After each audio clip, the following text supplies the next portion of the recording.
Vamos lá, meus amigos. Então, ó, para finalizar, tá? Tem mais esses aqui. Então, vamos falar sobre o que precisa ter num laboratório, né, de metrologia. Tudo isso aqui são laboratórios de metrologia de precisão, né? Então, ó, laboratório de metrologia que deve conter, nos casos de medições de peças muito precisas, torna-se necessário uma climatização do local. Esse local deve satisfazer as seguintes exigências: tá? Temperatura constante, né? A temperatura tem que ser de 20 graus Celsius, mais ou menos 1. Né? Ou seja, ela vai oscilar entre 19 e 21 graus. Tá? Então isso precisa ter esse controle.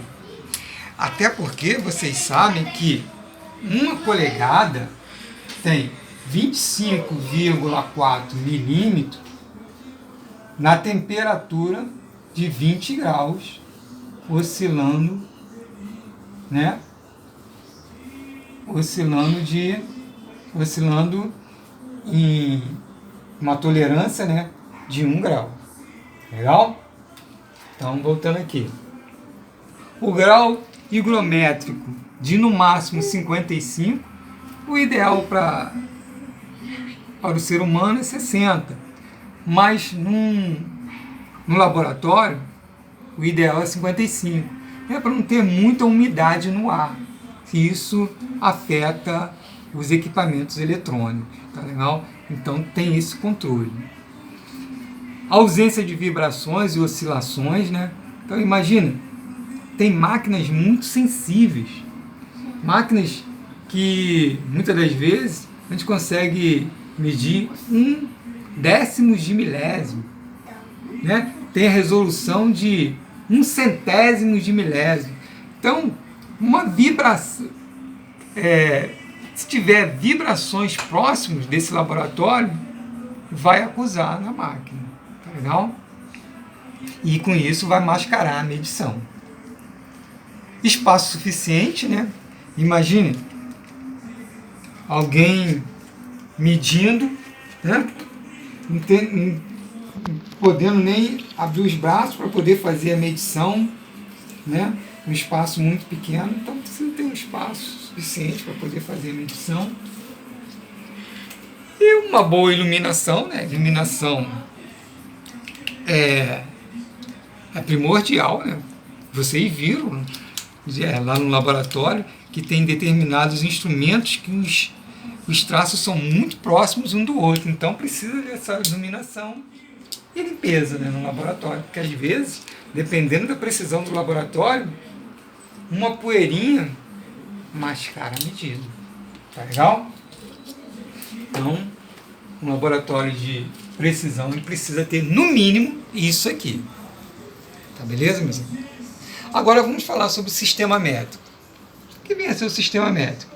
É o sistema que tem como unidade fundamental de medida, de comprimento, né, o metro. Né? Esse é o sistema métrico. É claro que vai ter os seus múltiplos e submúltiplos, né? Decímetro, centímetro, quilômetro, mas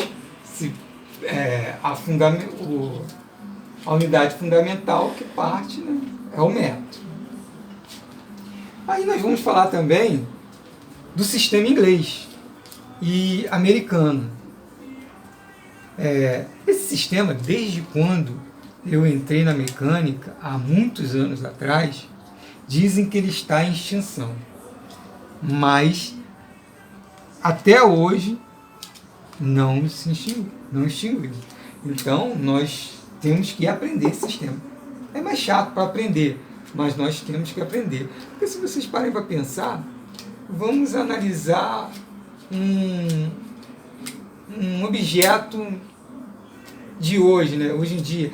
Tudo bem, se usa até pouco. Um CD. Ele é medido em polegada, tá? Ou seja, ele é medido no sistema inglês. Então nós temos que aprender medir em sistema inglês. E outra coisa, numa indústria, eles sabem o que o profissional tem dificuldade de aprender. Ele sabe que o sistema inglês é ruim de aprender, o sistema métrico é muito mais fácil. Então, quando você vai entrar numa empresa, vai fazer um teste de metrologia, cai sistema inglês. Dificilmente cai sistema métrico. Legal? Então, temos que aprender a medir. Então, vamos lá. Sistema inglês e americano. Os países anglo-saxões utilizam um sistema de medida baseado na jarda imperial e seus derivados não decimais, né? Tanto é que nós vimos que seus derivados normalmente é em forma de fração, né? Não é decimal. Em particular, a polegada inglesa. Em razão da influência anglo-saxônica na fabricação mecânica, emprega-se frequentemente para as medidas industriais a polegada de 25,4 milímetros a temperatura de 20 graus Celsius. Meus amigos, deixa eu falar uma coisa para vocês. Eu já disse e vou repetir. Nenhum curso a gente consegue adquirir aproveitamento de 100% do que foi dado. Um curso técnico, um curso superior, dificilmente. Mas tem coisas que nós não podemos deixar passar. Nós temos que aprender. Então, isso aqui tem que estar no nosso sangue. Que uma polegada equivale a 25,4 milímetros. Uma temperatura de 20 graus Celsius, com uma tolerância de 1 grau. Isso não pode deixar de colocar isso na cachola. Isso tem que estar na cachola de vocês. Saiu do curso, não lembro de nada, mas isso aqui você tem que lembrar. Beleza? Então, não vamos esquecer isso. Vamos aqui agora para as recomendações, né, de como cuidar de um instrumento de medição. Então, recomendações. É dever de todos os profissionais zelar pelo bom estado dos instrumentos de medição, mantendo-se assim por maior tempo sua vida útil. Caramba, esse útil aqui tá errado. Muito tempo sua vida útil. Evite choques, quedas, arranhões, oxidação, né? Então, eu não posso pegar um instrumento de medição, ficar batendo nele, deixar ele cair toda hora. Tenho que cuidar do instrumento. Outra coisa, misturar instrumentos, né? Lembra aquela bandejinha que eu entrego a vocês? Deixar sempre instrumentos separados, beleza? Cargas excessivas no uso, né, gente?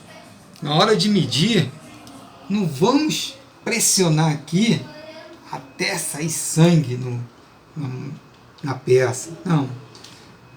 Pressionar o suficiente a peça não cair.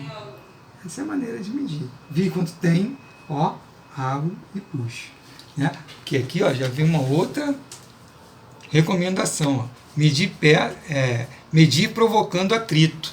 Né? O que é medir provocando atrito? É isso aqui. Ainda fechado o instrumento, você vai lá e puxa. Não. Medir, vi quanto tem. Beleza? Medir peças cuja temperatura esteja fora da referência. Né? Ou seja, é você medir. Quando você está usinando uma peça, há um aquecimento. Com isso, esperar um pouco a peça esfriar. Até porque, né, existe a dilatação. Se você não esperar, de repente você está medindo uma peça uma temperatura alta e está mascarando sua medida devido à dilatação. Legal? E outra recomendação é medir peças sem importância com instrumentos caros. Né, meus amigos? Vou medir um tijolo com micrômetro. Né? Não. Tijolo eu vou medir com metro, não com um micrômetro. Beleza? E aí, com isso aí nós encerramos